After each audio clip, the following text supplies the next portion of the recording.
تو ہمارے پیچھے ایک جوان بیٹھا تھا، وہ کہنے لگا ساڈے پنڈ کے بندے نہیں ٹھیک ہو سکتے، کوئی انہیں کدوں سے آنے ہونا ہے، دنیا کتنے پہنچ گئی. تو میں نے انہیں کہا بابا جی آپ کے گاؤں کے ہیں؟ کہنے لگے ہاں. میں نے کہا کتنے پڑھے ہوئے آپ؟ اس نے کوئی MBA یا BBA غالباً اپنی تعلیم بتائی. تو میں نے کہا اگر ڈگری پاس ہوتی نا آپ کی تو آج میں نے پھاڑ دینی تھی. آپ کی بندے اگر تجھے پتہ چل گیا تھا یہ تیرے گاؤں کے بابا جی ہیں، پھر تو تجھے اٹھ کے انہیں دروازے سے تھام کے لانا چاہیے اور خود انہیں بٹھا کے سیٹ بیلٹ باندھ کے پانی کی بوتل دے کے کہنا چاہیے تھا فکر نہیں کرنی، دوبارہ بھی آواز دے لینا میں وہاں بیٹھا ہوں. علم تو آدمی کو آج ہی سکھاتا ہے، اور تو کہہ رہا جاہل ہے، ان کو پتہ ہی کوئی نہیں. تو پڑھا لکھا ہوتا تو تیرا اخلاق بتاتا.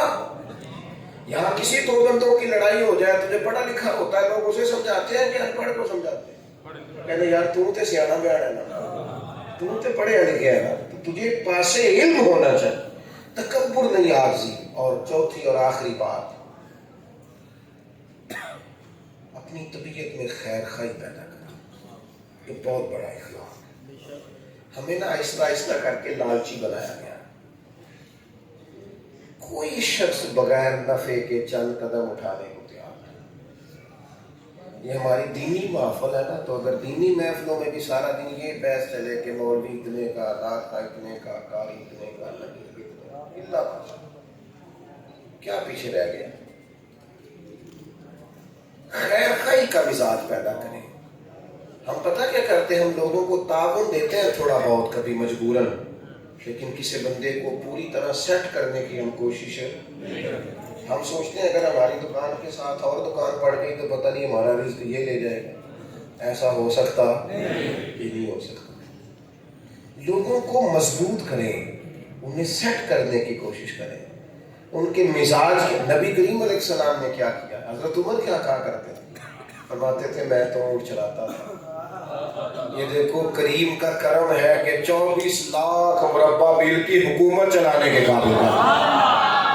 کس نے ذروں کو اٹھایا اور صحرا کر دیا، قطروں کو ملایا اور دریا کر دیا. کسی کو مضبوط کریں، کسی کو طاقتور کریں، کسی اسٹوڈنٹ کی فیس آپ بھریں. لوگوں کو امداد دے دے کے انہیں بھکاری نہ بنائیں، ہر وقت لینے والا نہ بنائیں، بلکہ انہیں کہیں کہ طاقتور بنو. امام مالک سے امام اعظم نے ان کی والدہ سے کہا تھا میں تیرے گھر کا خرچہ دوں گا، بیٹے کو پڑھا. لوگوں کو مضبوط کرنا ہے ہم نے. ہم صرف اور صرف امداد باہمی کے قائل ہیں، اور وہ بھی چند سکوں کی حد تک. آپ اپنی مزاج کے اندر خیر خواہی لائیں، کسی کا بھلا کرنے کی کوشش کریں. آپ یقین کریں ایک بندے کا کھانا دو بھی کھا سکتے ہیں، شرط یہ ہے کہ دل میں گنجائش. دو کا کھانا 3 بھی کھا سکتے ہیں، شرط یہ ہے کہ دل میں. وہ درویش کہتے ہیں کہ 2 دنیا دار تھے لالچی سے، ان سے کہا گیا ان کے یہاں ہاتھ باندھ دیے لکڑیاں رکھ کے، وہ بازو ٹوٹ جائے خدا نہ خواستہ تو پرانے لوگ لکڑی سے باندھ دیتے تھے نا، حرکت نہ کرے. بازو باندھ کے کہا کہ کھانا کھاؤ. تو انہوں نے یوں اٹھائے، لکمے 2 بندے تھے تو یوں پھینکتے تو کپڑے سارے بھرتے. تو 2 درویش تھے اللہ والے، ان کے بھی بازو باندھ دیے. فرمایا تم بھی دونوں کھانا کھاؤ. انہوں نے کہا مشکل ہی نہیں، ایک دوسرے کے منہ میں لقمے ڈال سکتے. کہا کوئی مشکل کام نہیں. کیوں؟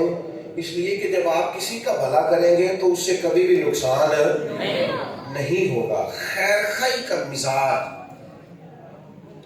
میرا نالائق بچہ اگر نہیں پڑھتا، میں نے بڑی جدوجہد کر لی ہے، اور گلی میں کسی غریب کا بچہ لائق ہے، تھوڑا سا اس کی فیس کا بوجھ نہ اٹھا لیں، اسے تیار نہ کر دیں. کوئی ایسا ماحول نہ بنائیں کہ جس سے لوگ مضبوط ہونے شروع ہو جائیں. ایک بندہ مضبوط ہو تو اس کا پورا خاندان مضبوط ہو جاتا ہے. لیکن ہماری طبیعتوں میں خیر خواہی نہیں ہے، ہم خیر خواہی نہیں کرتے، بھلا نہیں کرتے، لالچی بنایا گیا. میں بات سمیٹتا ہوں. مجھے آپ دوستوں کی تکلیف کا احساس ہے. اللہ تعالیٰ کبھی پھر موقع بنائے تو کسی کھلی جگہ پہ بندوبست کریں گے انشاءاللہ. بس بات ختم ہو رہی. ظاہر ہے جو زیادہ تکلیف میں کھڑا ہے اسے اللہ اجر بھی زیادہ عطا کرے گا. تو کرم کی بات ہے نا. میں بس بات سمیٹ رہا ہوں، آپ توجہ فرمائیے.